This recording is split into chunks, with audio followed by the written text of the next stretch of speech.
जय मसीह की। एवेस में आप सभी लोगों का स्वागत है।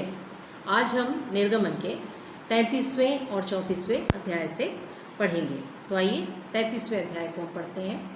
33वें अध्याय को जब हम पढ़ें तो हम उसे मुख्यतः 4 भागों में बांट सकते हैं। पहला भाग यहाँ पे परमेश्वर यहोवा मूसा से कहता है कि तू इसराइलियों को लेकर कनान देश की ओर चला जा, जिसका वायदा मैंने अब्राहम, इसहाक और याकूब से किया था, वो देश जहाँ पे दूध और मधु की नदियाँ बहती हैं। और देख, मैं अपना एक दूत तेरे सामने सामने या आगे आगे भेजूँगा, और वो जो वहाँ के लोग हैं, एमोरी, हित्ती, कनानी, यबूसी, परिजी, इन तमाम लोगों को वो बरबस निकाल देगा। मैं अपने दूत को भेजूँगा, लेकिन मैं तुम लोगों के साथ नहीं चलूँगा, क्योंकि तुम लोग हठीले हो। इसराइलियों के बारे में परमेश्वर ऐसा कहता है कि तुम लोग हठीले हो, इसलिए मैं तुम लोगों के साथ नहीं चलूँगा। कहीं ऐसा ना हो कि मार्ग में ही मैं तुम लोगों को नाश कर डालूँ, क्योंकि उन लोगों के मूर्ति पूजा के कारण यहोवा बहुत ही ज़्यादा क्रोधित रहता है। तो पहले भाग में हम इतनी बातों को देखते हैं कि परमेश्वर मना करता है कि मैं तुम लोगों के साथ नहीं जाऊँगा। तो जब इसराइली इस बात को जानते हैं कि परमेश्वर ने कहा कि वो हमारे साथ नहीं जाएगा, तो वे बहुत दुखित हो जाते हैं, विलाप करने लगते हैं, और वो अपने सारे गहने उतार डालते हैं कि शायद परमेश्वर हम पर तरस खाए और हमारे साथ आए। तो पहला भाग इतनी बातों को बताता है। और दूसरा जो भाग है वो टाबरनाकल के बारे में बताता है कि मूसा, ये जो छावनी है, इन लोगों के रहने का जो जगह है, जो उनका घर है, जो तंबू वो लोग बनाते हैं, उसे काफ़ी दूर वो जाकर तंबू बनाता था परमेश्वर के रहने के लिए, और उसका नाम वो मिलाप वाला तंबू रखता था। और जब कभी मूसा उस मिलाप वाले तंबू की ओर जाता था, तब सभी इसराइली अपने अपने घर के सामने के दरवाजे के सामने खड़े होकर मूसा को ताका करते थे। और जो ही मूसा उस तंबू के अंदर प्रवेश करता था, परमेश्वर की महिमा बादल के रूप में उस तंबू के सामने आकर ठहर जाया करती थी। तब इसराइली दंडवत किया करते थे, और मूसा उस मिलाप वाले तंबू के अंदर जाकर परमेश्वर के साथ बातें किया करता था। और वो मूसा और परमेश्वर, बाइबल ऐसा बताती है कि वो इस प्रकार से बातें करते थे जैसे कि 2 भाई आपस में बात किया करते थे। हम जानते हैं यदि 2 भाई आपस में बातें करें तो वो किस प्रकार से करते हैं। वो एक दूसरे के मन की तमाम बातों को खोलकर एक दूसरे से बताते हैं, और दोनों एक दूसरे की बातों को समझ जाया करते हैं कि उसके दिल के अंदर क्या चल रहा है या वो क्या चाहता है। इस प्रकार से वो बातें किया करता था। और जब मूसा बाहर जाता था छावनी में और लोगों के पास वो जब जाया करता था, लेकिन उसका जो टहलुआ था या खुशू, वो अंदर ही रहा करता था, मिलाप वाले तंबू के अंदर वो ज़्यादा समय व्यतीत करता था। तो ये जो दूसरा पैरा है वो इन बातों को बताता है। अब तीसरे भाग की ओर हम आते हैं। आइए बाइबल पढ़ लेते हैं।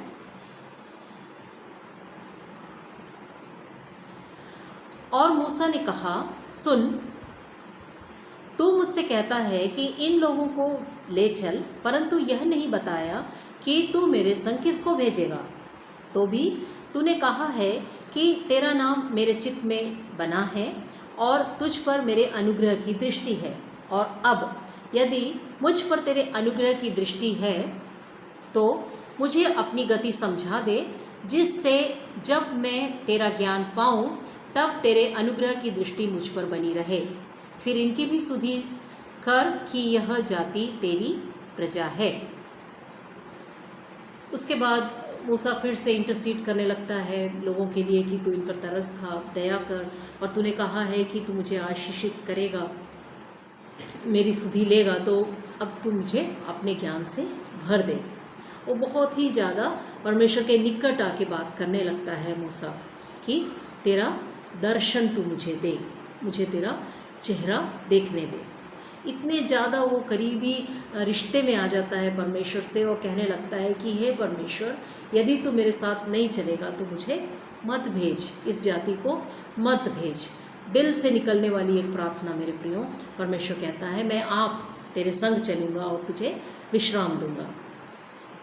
मूसा कहने लगता है हे परमेश्वर, यदि तेरा सानिध्य हमारे साथ ना हो तो हमें मत भेज। और बहुत ही ज़्यादा परमेश्वर के निकटता में आके मूसा परमेश्वर से बातें करने लगता है और उसके बाद कहने लगता है कि हे परमेश्वर, जिसका अगला भाग है, चौथा भाग, वो कहता है कि हे परमेश्वर, मुझे तू अपना दर्शन दे। तब परमेश्वर मूसा से कहता है कि मूसा, तू मनुष्य है और मैं परमेश्वर हूँ, और कोई भी मनुष्य परमेश्वर का दर्शन करके जीवित नहीं रह सकता, वो मर जाएगा। इसलिए तो इस पर्वत के ऊपर जो एक विशेष स्थान परमेश्वर से दिखाता है, वहाँ पर रहना, और मैं अपने हाथ से तुझे ढांके रखूँगा, और जब मैं वहाँ से चलकर निकल जाऊँगा तब मैं अपने हाथ को हटा लूँगा, ताकि तू मेरे पीठ का दर्शन कर पाए और तू नाश ना हो। तो इस अध्याय को जब हम पढ़ें तो इतनी बातों को हम समझ सकते हैं। पहली बात, परमेश्वर कहता है कि तू उन्हें कनान की ओर लेके जा। और दूसरी बात, जो लोग रहते हैं वो विलाप करते हैं और अपने गहने को उतार देते हैं। तीसरी बात, ठाबरनाकल के बारे में, मिलाप वाले तंबू के बारे में। और चौथी बात, परमेश्वर के दर्शन का खोजी होकर मूसा परमेश्वर से कहता है कि मुझे दर्शन दे। तो मेरे प्रियो, इस अध्याय को जब हम पढ़ते हैं तो हम समझ सकते हैं दो बातों को। पहली बात कि लोग इतना ज़्यादा विलाप करते हैं कि वो अपने गहने उतार देते हैं। यहाँ पे बाइबल बताती है कि लोग अपने गहने उतार देते हैं परमेश्वर की ओर से, उसकी संगति उनके साथ ना रहेगी ऐसा सुनने के बाद। इसके पहले उन लोगों ने अपने गहने को उतारा, जबकि वो मूर्ति बनाने के लिए उनके लीडर ने कहा कि सोना लेकर आओ। उस समय उन्होंने उसे तोड़कर उतारा, लेकिन इस समय वो अपने आप ही गहनों को उतार देते हैं। और जहाँ तक मैं सोचती हूँ, वो लोग ऐसा सोचते रहे होंगे कि शायद हमारे इन गहनों के द्वारा ही हम मूर्ति पूजा किए, मूर्ति बनाए, तो शायद परमेश्वर ये देखे कि जब हमने इस गहनों को उतार दिया है तो शायद हमसे क्रोध ना करे और हम पे तरस खाए। और दूसरी बात जो हम यहाँ देखते हैं वो ये है कि मूसा और परमेश्वर दो भाइयों की तरह बातें करते हैं। मेरे प्रियो, हम भी अपने भाइयों से या बहनों से काफ़ी खुली हुई अवस्था में बातें किया करते हैं। मैं अपना अनुभव आप लोगों के साथ शेयर करना चाहूँगी। मेरी एक छोटी बहन है, बेबी उसका नाम। हम लोग, बहुत पहले की बात है जबकि हमारी शादियाँ नहीं हुई थी, तो हम लोग रात में लगभग 1, 2 या कभी कभी 3 बजे तक बैठकर बातें किया करते थे। और वो बातें करने का जो सब्जेक्ट है वो कुछ भी हो सकता है, कोई भी सब्जेक्ट। पानी हो सकता है, पुस्तक हो सकता है, बारिश हो सकती है, पेन हो सकता है, पेंसिल हो सकता है। विषय उसके लिए कोई मायने नहीं रखता, लेकिन उस विषय के लिए हम दोनों के दिल में जो हम लोग सोचते हैं उसे पूरी तरीके से हम लोग प्रकट करते हैं। तो मैं समझ जाया करती थी कि बेबी इस विषय में क्या सोचती है, और वो भी समझ जाया करती थी कि लता के दिल में इस समय इस विषय के लिए क्या सोच है। मेरे प्रियो, ठीक ऐसा ही परमेश्वर और मूसा इतने जुड़ी हुई अवस्था में दो भाई या दो बहनें जिस प्रकार से बातें किया करती हैं, उसी प्रकार से अपने दिल को खोलते हुए वो लोग बातें किया करते थे और एक दूसरे की मन की बातों को वो लोग पूरी रीति से समझ जाया करते थे। आइए अब हम 34वें अध्याय की ओर चलते हैं। आइए पहला वचन देख लेते हैं। फिर यहोवा ने मूसा से कहा, पहली तख्तियों के समान पत्थर की 2 और तख्तियाँ गढ़ ले। तब जो वचन उन पहली तख्तियों पर लिखे थे जिन्हें तूने तोड़ डाला, वे ही वचन मैं उन तख्तियों पर भी लिखूँगा। तो परमेश्वर यहाँ पे मूसा से कहता है कि हे मूसा, 2 पत्थर की तख्तियों को बनाकर तू पहाड़ के ऊपर चढ़ आना। और पहले जो तख्तियाँ दी थी हम जैसा देख चुके हैं पिछले अध्यायों में कि मूसा उस तख्ती को लेकर जब नीचे उतरता है और देखता है कि इस्राएली मूर्ति के सामने नाच रहे हैं, गा रहे हैं, उस क्रोध में आके वो उस पटिया को फोड़ देता है। तो परमेश्वर कहता है 2 पटियों को लेकर तू ऊपर आना और मैं उसमें फिर से वो 10 आज्ञाएँ लिख दूँगा। लेकिन ऊपर आते समय ध्यान रखना कि कोई भी मनुष्य तेरे साथ ऊपर ना आए, और यहाँ तक कि कोई गाय या भेड़ बकरी कोई भी उस जगह में ना हो, कोई भी वहाँ चर ना रहे हो। इस बात का विशेष ध्यान रखना। तो 34 का जो पहला भाग है वो यह कहता है कि मूसा से परमेश्वर जब ऐसा कहा तो परमेश्वर की बातों को सुन के मूसा वहाँ पे चढ़ जाता है। और जब वहाँ चढ़ता है मेरे प्रियो, आइए एक वचन हम देख लेते हैं, उसका 6वां वचन। और यहोवा उसके सामने होकर यूँ प्रचार करता हुआ चला कि यहोवा यहोवा ईश्वर दयालु और अनुग्रहकारी, कोप करने में धीरजवंत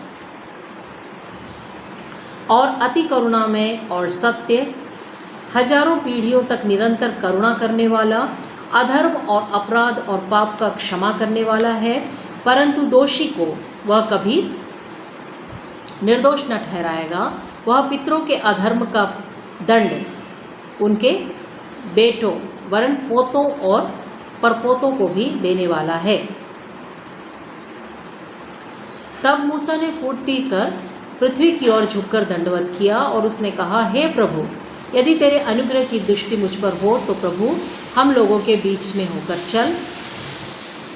ये लोग हठीले तो हैं, तो भी हमारे अधर्म और पाप को क्षमा कर और हमें अपना निज भाग करके ग्रहण कर। तो इस जगह में फिर से मूसा परमेश्वर से कहता आ रहा है कि प्रभु हम जो इस्राएली हैं वो हठीले हैं, लेकिन फिर भी तू हमें क्षमा कर, तरस खा और तेरा सानिध्य हमारे साथ रहने पाए। तो दूसरे भाग में परमेश्वर इस प्रकार से मूसा से कहता है कि मैं अब तुम्हारे बीच में ऐसे आश्चर्य कर्म को करूँगा कि जिससे ये हठीलापन छोड़ के इस्राएली मुझे मान जाएंगे। और उसके बाद फिर परमेश्वर उन्हीं पुरानी तमाम बातों को एक बार फिर से रिपीट करके बताता है कि तुम 6 दिन तो काम करना, लेकिन 7वें दिन तुम विश्राम करना, विश्राम दिन को तुम पवित्र मानना। उस दिन ना तो तुम, ना तुम्हारा बेटा, ना तुम्हारी बेटी, ना तुम्हारे दास, ना तुम्हारी दासी, ना पशु, यहाँ तक कि कोई जो तुम्हारा मेहमान हो वो भी काम ना करे।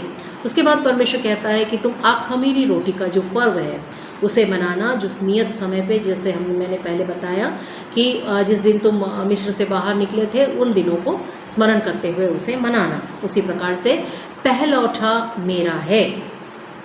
किसी भी चीज़ का जो पहला अंश है वो परमेश्वर का है। और भी कई बातों को परमेश्वर बताता है उनसे।